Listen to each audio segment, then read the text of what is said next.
బిర్యానీ తినాలనిపించి కుటుంబ సభ్యులతో కలిసి రెస్టారెంట్కి వెళ్ళింది ఓ మహిళ.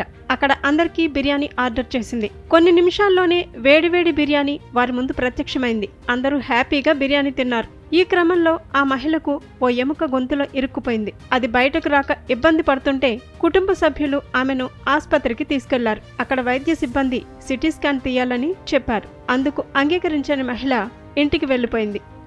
ముంబైకి చెందిన రూబీ షేక్ ఫిబ్రవరి 3న కుటుంబంతో కలిసి ఓ రెస్టారెంట్కి వెళ్ళింది. అక్కడ బిర్యానీ తింటున్న ఆమెకు గొంతులో ఎముక ఇరుక్కోవడంతో ఆస్పత్రికి తీసుకెళ్లారు కుటుంబ సభ్యులు.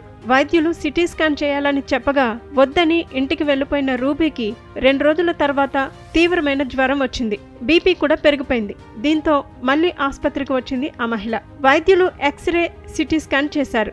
గొంతులో ఇరుక్కున్న ఎముకను చూసి ఆపరేషన్ చేయాలని సూచించారు. దాంతో చేసేది లేక ఆపరేషన్కు ఒప్పుకుంది రూబీ. ఈ క్రమంలో 8 గంటలు శ్రమించి ఆపరేషన్ చేసి ఎముకను బయటికి తీశారు వైద్యులు. గొంతులోకి చేరిన ఆహారం ఏదైనా కిందికి జారుతుందని, అందుకు విరుద్ధంగా ఈ ఘటనలో ఎముక గొంతు పైభాగం నుంచి ప్రయాణించిందని, బిర్యానీ తింటున్నప్పుడు రూబీ దగ్గడం వల్ల ఎముక పైకి జరిగి గొంతులో గుచ్చుకొని ఉండొచ్చని వైద్యులు అభిప్రాయపడ్డారు.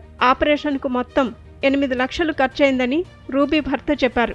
స్నేహితులు, బంధువులు, తెలిసిన వాళ్లు అందించిన విరాళాలతో ఈ మొత్తం పోగేసినట్లు వివరించారు. కాగా ఈ ఆపరేషన్ తర్వాత 21 రోజుల పాటు గొంతులో అమర్చిన ప్రత్యేకమైన పైపు ద్వారానే రూబీ ఆహారం తీసుకోవాల్సి వచ్చిందట. తాను కోలుకోవడానికి 4 రోజులు పట్టిందని రూబీ తెలిపింది. తనను ఇన్ని అవస్థల పాలు చేసిన బిర్యానీని ఇక జన్మలో తిననని, ఇంట్లో వండబోనని రూబీ వాపోయింది.